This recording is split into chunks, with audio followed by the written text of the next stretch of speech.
Stock మార్కెట్లో invest చేసి మీ డబ్బులు డబుల్ చేసుకోవాలనుకుంటున్నారా? సుందరరామిరెడ్డి గారి లైవ్ సెమినార్ కి అటెండ్ అవ్వండి.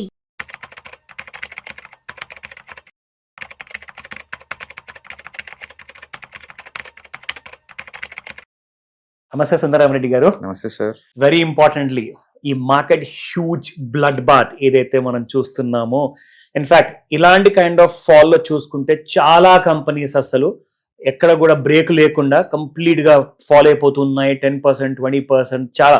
ఇన్ఫాక్ట్ గత 6 నెలల్లో చూసుకుంటే కూడా చాలా కంపెనీస్ ఉన్నాయి మోర్ దెన్ 60% ఫాల్ అయ్యాయి. ఈ ఫాల్ లో చూసుకుంటే ఈ రోజున ఒక రికవరీలో చూసుకుంటే ఎలాగైతే స్టాక్స్ పడ్డాయో అంత ఫాస్ట్ గా అయితే రికవరీ అవ్వట్లేదు. కానీ సిప్ ఇన్వెస్ట్మెంట్స్ చేసిన ఫండ్ హౌసెస్ లో ఉన్న టాప్ పర్ఫార్మింగ్ ఫండ్స్ అయితే కాస్తంత రికవరీ అనేది చూపిస్తుంది. సో దీన్ని చూసి ఎలా అర్థం చేసుకోవాలి అంటారో ఈ మనం చూసే ప్రేక్షకులంతా, what is safer and what is better? Recent గా వాళ్ళు ఈటీ మనీ వాళ్ళు బ్యూటిఫుల్ రీసెర్చ్ చేశారండి వీటి మీద. ఎస్ఐపి చేస్తే వాళ్ళ రికవరీ ఎంత క్విక్ గా అవుతుంది కంపేర్ టు నార్మల్ వాళ్ళతో పోల్చుకుంటే అనే దాని మీద స్టడీ చేశారనమాట.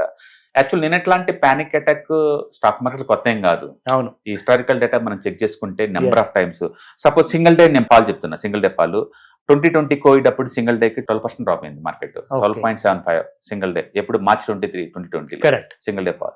అండ్ మే 17, 2004 లో సింగిల్ డే పాల్ 12% అండి. వాజ్పేయి గవర్నమెంట్ డ్రాప్ అయినప్పుడు పార్లమెంట్ మెజారిటీ తక్కువ అయిపోయి.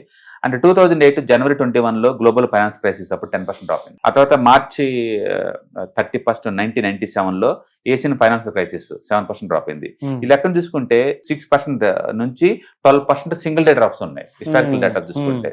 ఓకే, ఇంత డ్రాప్ అయితే ఈ టైంలో మనం ఎస్ఐపీలు కానీ కంటిన్యూ చేసుకుంటే, ఆప్కుండా కానీ కంటిన్యూ చేసుకుంటే మనకు వచ్చే అడ్వాంటేజ్ ఏంటంటే, మార్కెట్ డ్రాప్ అయినప్పుడు ఏంటంటే ఎవ్రీ మంత్ వీళ్ళు కమిట్మెంట్ ఇస్తారు కదా, 5,000, 10,000 అనేది ఎక్కువ యూనిట్లు వస్తుంది తక్కువ రేటు దగ్గర. అది మార్కెట్ రికవరీ అయిందనుకోండి, మామూలుగా మార్కెట్ తో పట్టే మూవ్ అవుతూ ఉంటుంది. యాక్చువల్ గా మనం అబ్జర్వ్ గా చేసాం అనుకోండి, కోవిడ్ క్రాష్ అప్పుడు మార్కెట్ రికవరీ కావడానికి 7 months పట్టింది. పడ్డ మొత్తం మళ్ళీ తిరిగి అదే ప్లేస్ కి రావడానికి 7 months పట్టింది. ఎస్ఐపి వాళ్ళు చేసిన వాళ్ళు రికవరీ కావడానికి జస్ట్ 4 months పట్టింది. ఓకే, ఎవరైతే ఎస్ఐపీలు ఇన్వెస్ట్మెంట్ చేస్తుంటారో వాళ్ళు మార్కెట్ ని బీట్ చేస్తున్నారు ఈజీగా. ఎందుకు అలా జరిగిందంటే, మార్కెట్ పడ్డప్పుడు వీషేప్ తో పడ్డా సరే వీళ్ళు ఎవ్రీ మంత్ ఎస్ఐపీలు చేస్తున్నారు కదా, కింద పడే కింద ఎక్కువ యూనిట్ గ్యాదర్ అవుతున్నాయి. పైకి మార్కెట్ పెరుగుతున్నప్పుడు ఏంటంటే ఎక్కువ యూనిట్లు ఉన్న సర్కిల్ మనీ ఎక్కువ గ్యాదర్ అవుతుంది, ప్రాఫిట్ అనేది ఫాస్ట్ గ్రో అవుతుంది. జస్ట్ 4 months రికవర్ అయిందండి కోవిడ్ అప్పుడు ఎవరైతే ఎస్ఐపీలు చేశారో వాళ్ళందరూ. అట్లా హిస్టారికల్ డేటా మనం ప్రతిసారి చూసినట్టు లెక్కేసుకుంటే, అండ్ కోవిడ్ అప్పుడు 7 months రికవరీ కాస్త 4 months ఎస్ఐపీ వాళ్ళకి. అండ్ స్లో డౌన్ చైనాలో జరిగినప్పుడైతే రికవరీ కావడానికి 8 months పట్టింది. ఎస్ఐపి వాళ్ళకి 3 months పట్టింది recovery. And European debt crisis అప్పుడు మార్కెట్ రికవరీ కావడానికి 28 months పట్టింది. ఎస్ఐపి వాళ్ళకి జస్ట్ 5 months పట్టిందండి. That's a very smart move. ఎందుకంటే ఎంత క్విక్ గా పెడితే అన్ని ఎక్కువ యూనిట్లు గ్యాదర్ చేస్తున్నారు, రికవరీ అప్పుడు త్వరగా అవుతుంది వాళ్ళకి, ఎందుకంటే తక్కువ రేటుకి ఎక్కువ యూనిట్లు కాబట్టి. అండ్ ప్రతి చోట గ్లోబల్ సెల్ ఆఫ్ అప్పుడైతే 4 months పడింది, మార్కెట్ కూడా క్విక్ గా రికవర్ అయింది కాబట్టి ఇక్కడ కూడా 4 months పట్టింది. అంటే మెజారిటీ టైం ఎవరైతే ఎస్ఐపీలు చేస్తుంటారో వాళ్ళ పోర్ట్ఫోలియో తొందరగా రికవర్ అవుతుంది కంపేర్ టు మార్కెట్ తో పోల్చుకుంటే, ఎస్ఐపి వల్లే. అందుకని ఎస్ఐపి వల్ల బెస్ట్ థింగ్ ఏంటంటే యావరేజ్ అవుతా ఉంటుంది, డాలర్ కాస్ట్ యావరేజింగ్ అంటారు కదా. అందుకనే పబ్లిక్ ఏంటంటే అంత సింపుల్ గా ఉంటే they don't like it maybe. అందుకని భయంతో పానిక్ కాగానే ఆపేస్తున్నారు ఎస్ఐపీలు. అవును, అది తప్పు, అది రాంగ్. ఈ డేటా ఇదే చెప్తుంది. బట్ ఈటీ వెల్త్ వాళ్ళు మాత్రం ఇన్ టైమ్ లో చేశారండి రీసెర్చ్ వాళ్ళు. ఇట్స్ బ్యూటిఫుల్ రీసెర్చ్ రిపోర్ట్ బయట తీశారు వాళ్ళు. అండ్ మీరు ఎవరైతే మ్యూచువల్ ఫండ్స్, ఈటీఎఫ్స్, ఇన్వెస్ట్మెంట్స్ ఏదైనా కానీ ఫైనాన్షియల్ టూల్స్ కనుక పానిక్ లో ఉన్నప్పుడు ఆపొద్దండి, కంటిన్యూ చేసుకుని తెలపండి investments. Long term point of లో మాత్రం తక్కువ రేటు దగ్గర ఎక్కువ యూనిట్ల గ్యాదరింగ్ ఛాన్స్ అస్సలు వదలమాకండి. ఈవెన్ కోవిడ్ అప్పుడు ఐఎమ్ షూర్ దట్ చాలా మంది గుర్తుంటుంది, Rakesh Jhunjhunwala Tata communication almost 60% drop అయింది. ఆ టైంలో 2% స్టేక్ తీసుకున్నాడు. ఆ టైంలో వండర్ఫుల్ డిసిషన్ అది. యాక్చువల్గా ఆల్మోస్ట్ 5x అయిందండి తర్వాత, with in 5 years 5x. Okay, even Warren Buffett కూడా బ్యాంక్ ఆఫ్ అమెరికా కొన్నది ఫైనాన్షియల్ క్రైసిస్ అప్పుడు. తర్వాత ఆల్మోస్ట్ దానికి 10x ఏం వచ్చిందండి.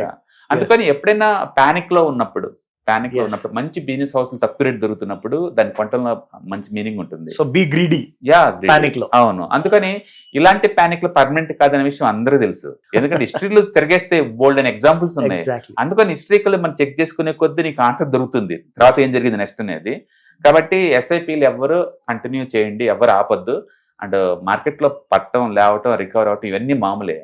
బిజినెస్ ఇవన్నీ తట్టుకొని అన్ని అబ్జర్వ్ చేసుకుంటూ ముందుకు పోతా ఉంటాయి. ట్రూ. కాబట్టి don't stop the SIPs, keep on continue. కాబట్టి మనకి ఎక్కువ బెనిఫిట్ అవుతుంది. అండ్ ఈ స్టడీ వల్ల ఏంటంటే మార్కెట్ తో పోల్చుకుంటే మనమే త్వరగా రికవర్ అవుతున్న విషయం కూడా ప్రేక్షకులకు అర్థం అవుతుంది. ఇట్స్ ఎ గ్రేట్ ఎగ్జాంపుల్ అండి. పానిక్ లో మార్కెట్ లో మీ డబ్బులతో పాటు ఇంకొక అదనపు పెట్టుబడిగా ఏది చేయాలి అంటే అది మీ ధైర్యాన్ని. అవును. సో మీ ధైర్యంతో పాటు మీరు పెట్టుబడి పెట్టాలనుకోండి, కంపల్సరీగా రిజల్ట్ కూడా అలాగే ఉంటుంది. అవును. Great information sir, thank you very much. Hi, markets చాలా వాలటిలిటీ ఉన్నాయని భయపడుతున్నారా? మార్కెట్ ఆల్ టైమ్ హైలో ఉందని దూరంగా ఉండాలనుకుంటున్నారా? ఏది రైట్ టైం మార్కెట్లో ఎంటర్ అవడానికి, ఏది బెస్ట్ టైం మార్కెట్లోంచి బయటకు పోవడానికి తెలుసుకోవాలనుకుంటున్నారా?